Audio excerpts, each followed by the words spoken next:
Répliquer ces jouets, pas toujours à bon prix dans les magasins.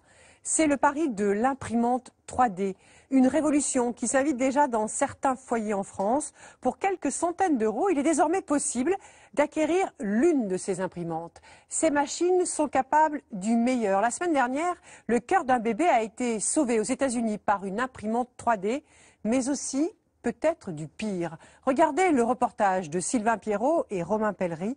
Sylvain répondra aux questions de Guylaine.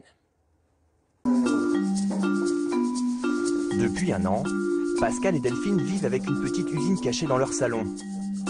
Cette drôle de machine, en forme d'aquarium, est une imprimante 3D. Ils ont pris l'habitude de la sortir en cas de coup dur. Qu'est-ce que t'as cassé? Regarde, je sais pas comment j'ai fait mon compte, mais...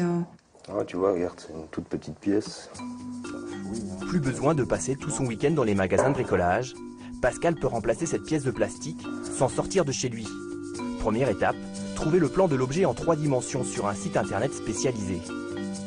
Donc tu vois, regarde, et en fait ça ressemble exactement à ça, hein, non?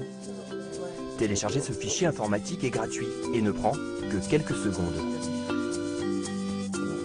Tu as une idée de la couleur avec laquelle tu veux le faire? Bah écoute, moi je te proposerais bien orange, parce que tant qu'à faire, autant personnaliser. Et comme on a le mur orange en face... Ouais, ça fera un rappel. D'accord. Pour fabriquer la pièce, Pascal doit charger une bobine de fil de plastique. Le choix est fait, ce sera orange.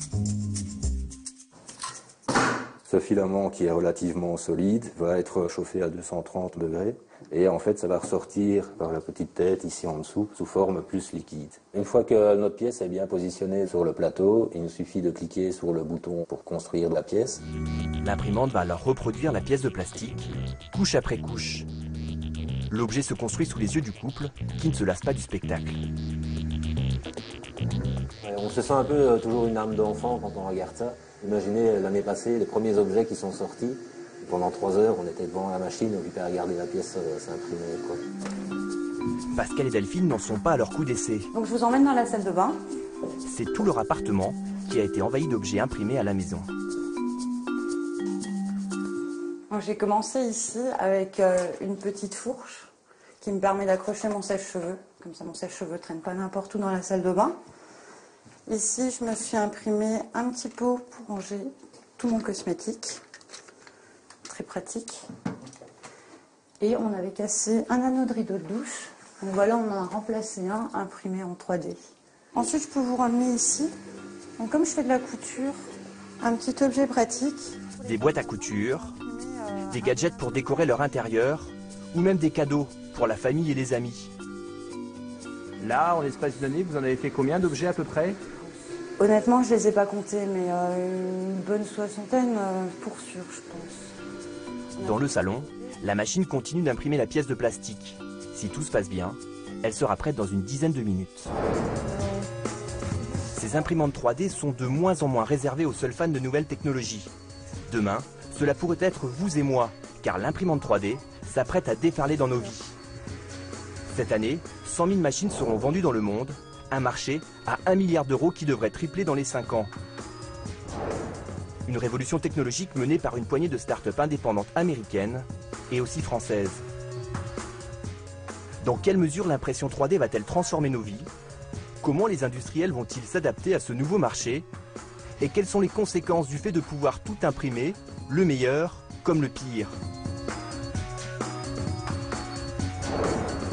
Voyage dans un monde étonnant où le virtuel flirte avec le réel, où en quelques clics, l'idée peut prendre forme, où le futur est déjà entre nos mains.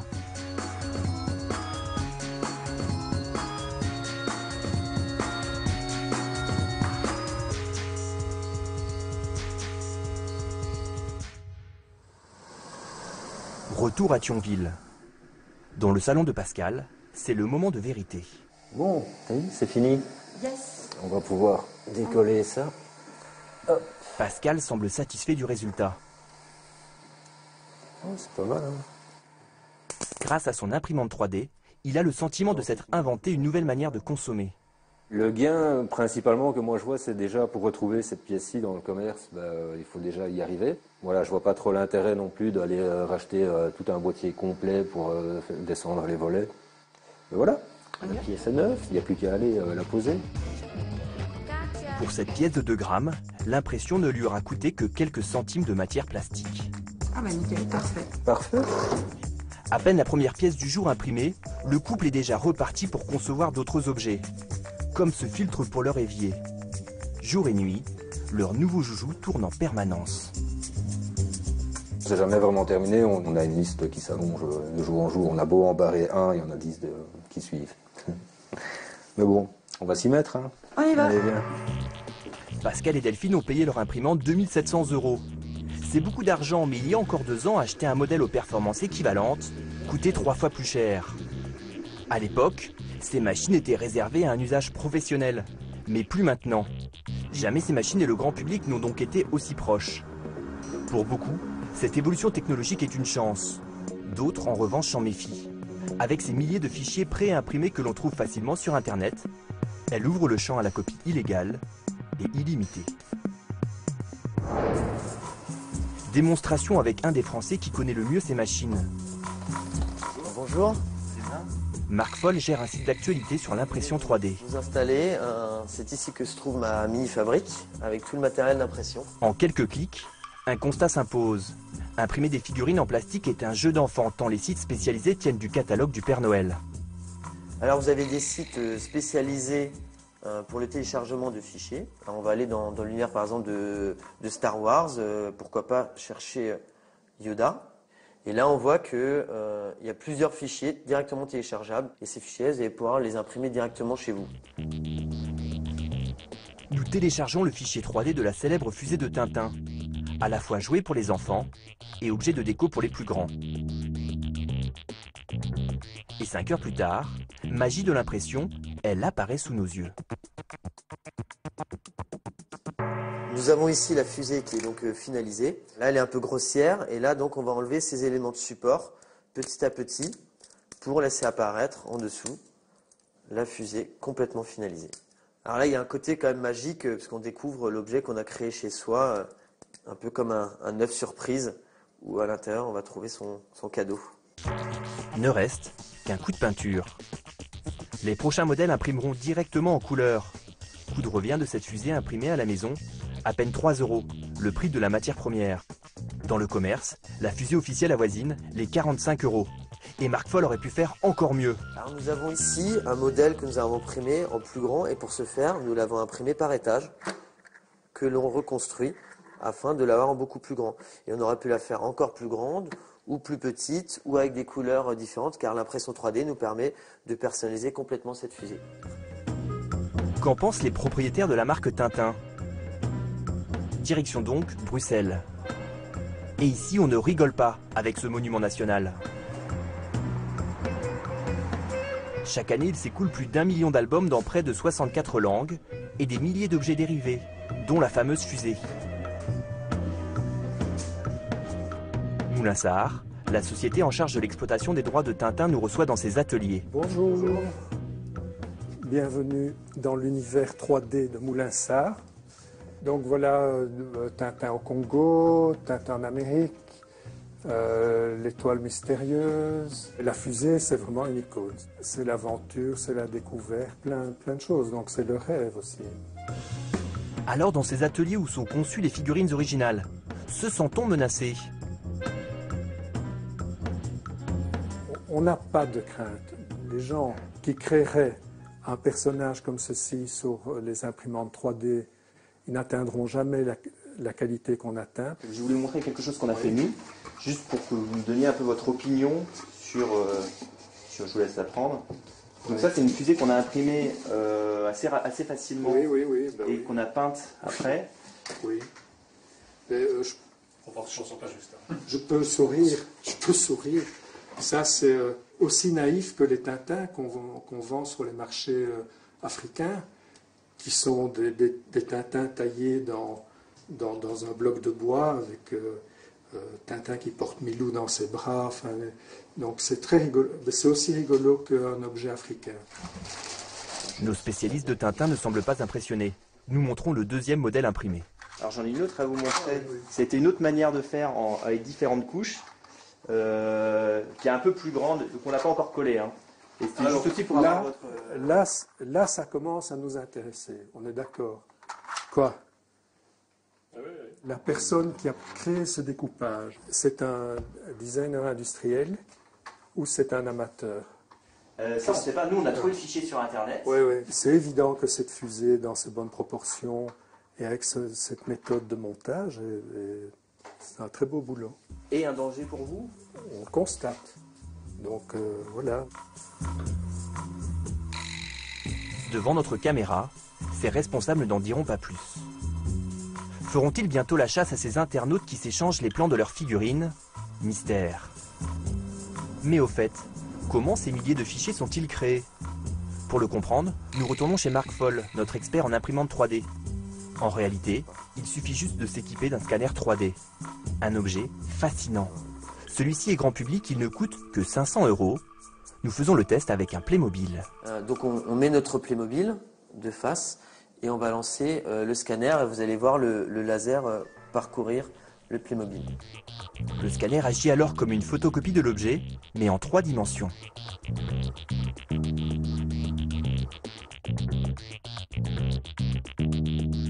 Ça peut représenter un vrai danger pour la marque de pouvoir répliquer directement des personnages de Playmobil chez soi. Il suffira d'en acheter un, de le scanner et ensuite de le répliquer à volonté à la maison. Une copie conforme? Pas si sûr. Notre faux Playmobil n'est pas très mobile. Ses bras ne sont pas articulés, mais Marc Foll est convaincu que bientôt, des internautes trouveront le moyen de décomposer la célèbre figurine et de donner vie à leur copie. Que pourra faire la marque? Pas grand-chose, selon notre spécialiste. Alors copier chez soi, pour l'instant, il y a un réel vide juridique. Vous pouvez totalement scanner un objet et le copier chez vous. On ne va pas pouvoir vous attaquer. Par contre, vous n'aurez pas le droit de vendre l'objet, parce qu'il est protégé par la propriété intellectuelle. De quoi donner des sueurs froides aux géants du jouet, car les fabricants d'imprimantes 3D veulent conquérir le monde. Leur quartier général se trouve de l'autre côté de l'Atlantique. Aux États-Unis, l'impression 3D fait déjà un peu plus partie du quotidien des Américains. À New York, le numéro 1 mondial des imprimantes grand public, MakerBot, a réussi à faire de ces machines une attraction touristique. Ce touriste suédois est venu spécialement se faire tirer le portrait. C'est cool, c'est vraiment le truc du moment. Je me suis dit qu'il fallait vraiment essayer. Et après avoir été scanné pendant quelques secondes, il va repartir avec son buste, pour 30 $. Se faire imprimer le portrait serait donc le dernier cadeau à la mode à New York. Il y a d'ailleurs un buste qui trône en bonne position dans la boutique. C'est celui d'un homme devenu une star en l'espace de 3 ans, Bruy Pettis, le fondateur de MakerBot. Nous avions rencontré Bruy Pettis en 2011 dans ses locaux situés dans un vieux garage de Brooklyn. À l'époque, il fallait faire preuve de pas mal d'imagination pour croire au potentiel de ces machines au look un peu archaïque. Mais lui, il y croyait déjà. Quand vous commencez à fabriquer par vous-même, c'est un bouleversement. Je ne pense pas qu'on va enterrer l'industrie traditionnelle dans les 5 ans à venir, mais laissez-nous juste un peu de temps. L'histoire de Bruy Pettis a tous les ingrédients d'une success story à l'américaine. Son entreprise en plein développement a emménagé dans des bureaux de 3000 m². Et cette fois, nous devrons négocier de longues heures pour accéder au gourou de l'imprimante 3D. Bruy Pettis est aujourd'hui beaucoup plus que le simple passionné d'informatique que nous avions rencontré il y a 3 ans. Si je suis une superstar, j'espère que c'est pour inspirer les gens, changer le monde, avoir de l'impact. Les gens me parlent du futur, mais le futur ce n'est pas quelque chose de très éloigné de nous, une sorte d'utopie comme ça. Non, vous pouvez vivre dans le futur, dès maintenant. Bruy Pettis a de quoi envisager l'avenir avec sérénité. L'été dernier, il a revendu son entreprise pour 400 millions de $. Une fortune qui ne l'a pas poussé à revoir ses ambitions à la baisse pour les imprimantes qu'il a inventées. Bien au contraire, Bruy Pettis se voit comme un révolutionnaire. C'est vous qui avez le choix. C'est vous le créateur. Ça change profondément votre manière de consommer. Vous ne pourrez plus faire marche arrière. Une fois que je vous aurai donné ce super pouvoir, vous ne voudrez plus qu'on vous l'enlève. Créer ce que l'on veut quand on veut, l'idée est séduisante. Mais le problème avec les super pouvoirs, c'est que certains peuvent en abuser.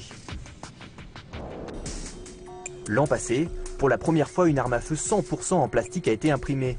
Son nom, le Liberator. Le cauchemar des autorités américaines car indétectable dans les portiques d'aéroports. Le créateur de cette arme fantôme, un jeune homme de 26 ans, Cody Wilson. En mai 2013, cet étudiant en droit originaire du Texas met sur Internet le fichier de l'arme qu'il a inventé. Les autorités tentent de le stopper, mais trop tard. En 2 jours, près de 100 000 personnes téléchargent le fichier. Aujourd'hui, le célèbre magazine Wired le considère comme l'une des 15 personnes les plus dangereuses au monde. Il est étroitement surveillé par le FBI. Malgré cela, dans une Amérique férue d'armes à feu, Cody Wilson a déjà fait des émules. Nous nous rendons à Portsmouth dans le New Hampshire, à la rencontre de Chapman et Ben. Ça c'est le Mossberg 5981. Le Mauser 1966, adapté pour tirer en Winchester 308. Le Taurus PT8 45. Le SIG P226. Voici Chapman, il est informaticien. Et voici Ben, il est administrateur de site internet.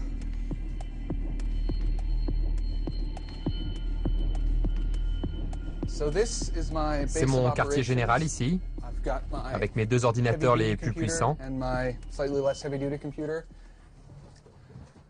Le Liberator, Liberator, Liberator, un fichier avec une grenade. Ah, je sais pas ce que c'est ça. N'importe qui peut le télécharger? N'importe qui avec une petite connaissance d'Internet, oui.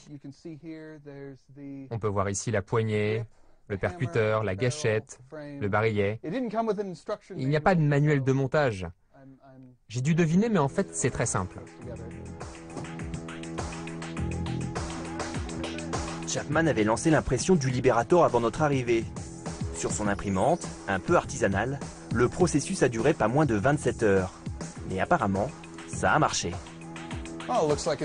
J'ai l'impression que c'est fini. La pièce centrale semble être complète.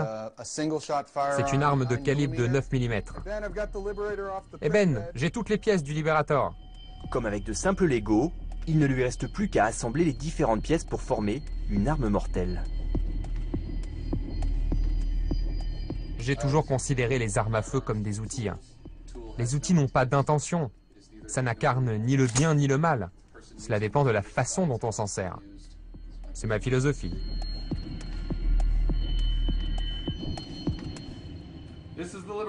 Et voilà le Liberator. La prochaine étape est d'aller au stand de tir, le charger et d'appuyer sur la gâchette. C'est quand même quelque chose. Rendez-vous est donc pris pour le lendemain matin.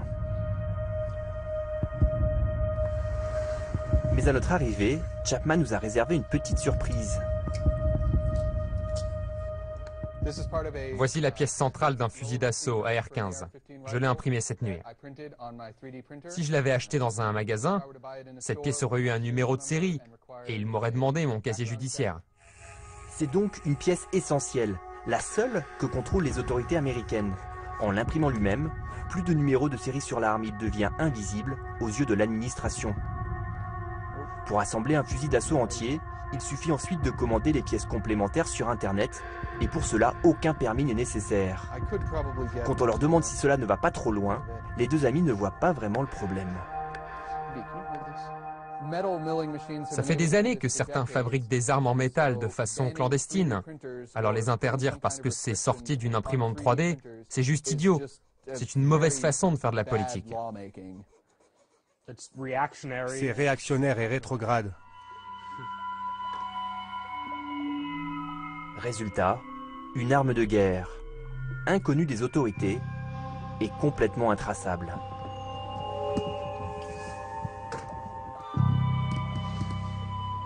C'est maintenant l'heure d'essayer les 2 armes imprimées.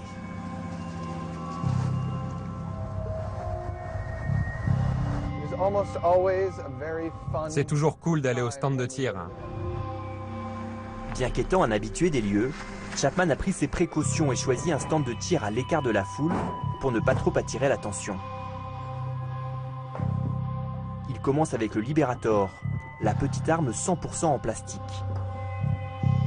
Chapman n'est pas trop rassuré, le pistolet reste un prototype qui ne tire qu'une seule balle à la fois et dont la fiabilité est plus qu'hasardeuse. Premier essai.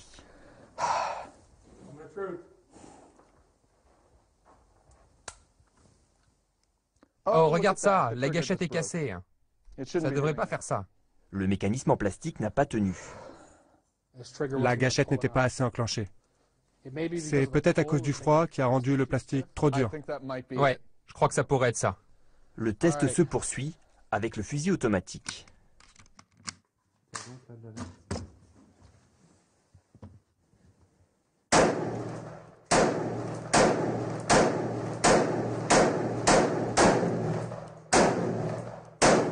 Le chargeur de 30 balles est vidé en quelques secondes.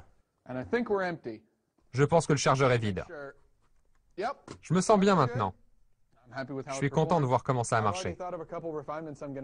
Je pense déjà aux petites modifications que je pourrais y apporter, comme imprimer une nouvelle crosse. Je pense déjà à améliorer tout ça. Les premières machines 3D capables d'imprimer en métal seront disponibles au grand public dès cette année, ouvrant la voie aux scénarios les plus inquiétants. Le marché de l'armement offert au plus grand nombre. Mais à ce jour, seul un sénateur de Californie semble avoir pris la mesure des dangers de ces ghost guns, ou armes fantômes. La menace est réelle. Je vais proposer une loi pour interdire la vente, la fabrication, l'achat et la revente des armes en plastique et celles qui sont auto-assemblées, appelées aussi armes fantômes. Si cette loi a été votée en Californie, ailleurs, aux États-Unis, il existe encore un réel vide juridique sur la question des armes à feu imprimées. À Johannesburg, en Afrique du Sud, nous avons rencontré un homme qui a fait de ces machines l'instrument d'une bonne cause. Richard Van Haas était charpentier. Et pour lui, tout a commencé par un tragique accident de travail un jour de mai 2011, lorsqu'il perd 4 doigts en découpant des planches de bois. Quand quelque chose de mal vous arrive, soit vous vous enfoncez, soit vous faites quelque chose de bien. Je suis allé voir un prothésiste pour me faire remplacer mes doigts, et les coûts étaient tellement astronomiques que j'ai décidé de fabriquer ma propre prothèse. Lui qui n'y connaissait rien ni en médecine ni en mécanique a cherché pendant des mois le meilleur modèle possible. Alors voici par quoi j'ai commencé. C'est le RoboFinger. J'ai perdu 2 phalanges sur ce doigt et j'avais besoin de faire ce mouvement. Et c'est donc la pièce que j'ai conçue pour effectuer ce geste. Et Richard s'est dit qu'au lieu de faire des doigts, pourquoi ne pas concevoir des mains entières? Avec un ami, il met au point la première main robot pour un enfant handicapé, au moment même où les imprimantes 3D se démocratisent. Une aubaine. Devant le flot de réactions positives, il décide de tout lâcher et de se lancer dans la production de ses mains robots, bénévolement. Voici RoboHand. C'est ici que j'ai mis mes imprimantes. J'en ai 2 pour l'instant. Richard assemble jusqu'à 6 mains par semaine. Là, vous avez un doigt, un pouce et une phalange. Il suffit juste de copier et coller pour en faire le nombre de doigts nécessaires. Et ce qu'on voit à l'écran, c'est ce que la machine imprime.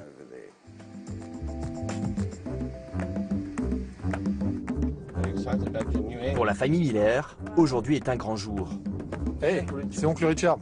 Leur fils, Thomas, 7 ans, n'a qu'une seule main depuis sa naissance et il s'apprête à recevoir sa main robot.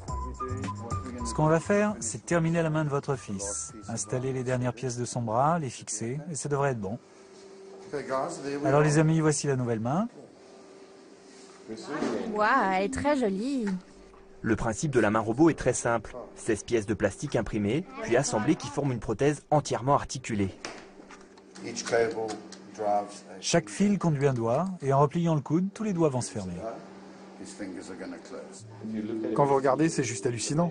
Ça paraît simple quand vous voyez le matériel, mais quand vous savez ce que ça va changer pour Thomas, c'est incroyable. Petit problème. La main robot ne semble pas bien adaptée au bras de Thomas. Elle le serre un peu trop. Mais Richard a une solution pour cela. Un petit coup d'imprimante et une nouvelle pièce sortira à la bonne taille. génial. Le gros avantage des mains robots, c'est leur coût. Un peu plus de 300 € contre 20 000 € pour les prothèses les plus modernes. Brian, le père, est simple vendeur dans un magasin. Mariska, elle, est mère au foyer. Impossible pour eux d'assumer le coût de ces prothèses hors de prix. Et après quelques réglages... Thomas, la prochaine fois que je te vois, je veux que tu puisses attraper la balle au vol.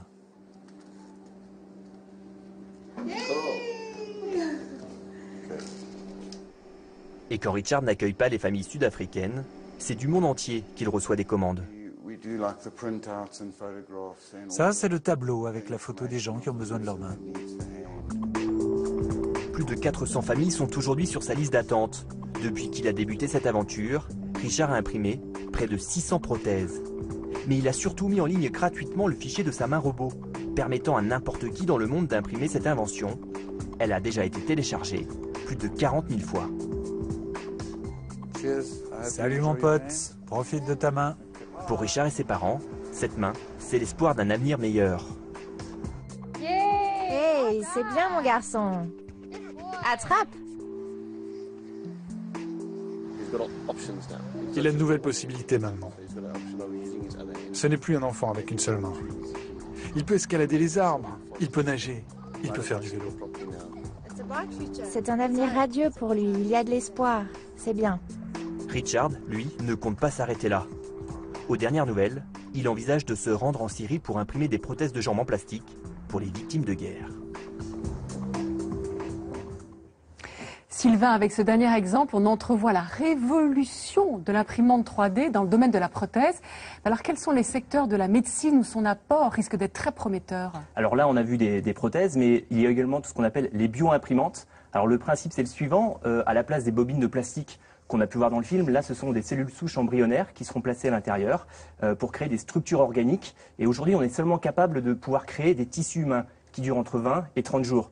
Mais demain, on pense qu'on sera capable de fabriquer un foie, un rein ou même un cœur. Un organe ? Même un cœur, oui, d'ici 10 à 15 ans. Alors 2 700 €, c'est le prix payé par ce couple qu'on voit dans votre reportage pour acheter une imprimante 3D et la voir à la maison. C'est encore un peu prohibitif. Est-ce qu'on peut en trouver des moins chers? Alors aujourd'hui, on peut en trouver à partir de 800 €, mais à ce prix-là, on va simplement imprimer des choses assez basiques. Il faut compter à peu près 2 000 € pour pouvoir imprimer des objets de meilleure qualité, mais il faut savoir que chaque semaine, de nouveaux modèles sortent qui seront capables d'imprimer à différentes couleurs et différentes matières en même temps. Et alors, est-ce qu'il faut, pour utiliser une imprimante 3D, forcément l'acheter? Alors aujourd'hui, il y a des lieux maintenant qui sont dédiés aux imprimantes 3D. C'est le cas par exemple de La Poste, qui a expérimenté en région parisienne dans 3 bureaux un service d'impression 3D. On s'y est rendu et on s'est rendu compte que le public était assez réceptif et qu'il y avait pas mal de monde qui était intéressé. Et il y a également les Fab Labs. Alors littéralement, qu'est-ce que c'est Fab Lab? Littéralement, ce sont les les laboratoires. Oui, voilà, les laboratoires de fabrication. Et ils sont ouverts à tous, ouverts au public, et on peut venir y fabriquer l'objet qu'on veut. Et il commence à y en avoir un peu partout en France. Merci beaucoup Sylvain pour ces informations complémentaires.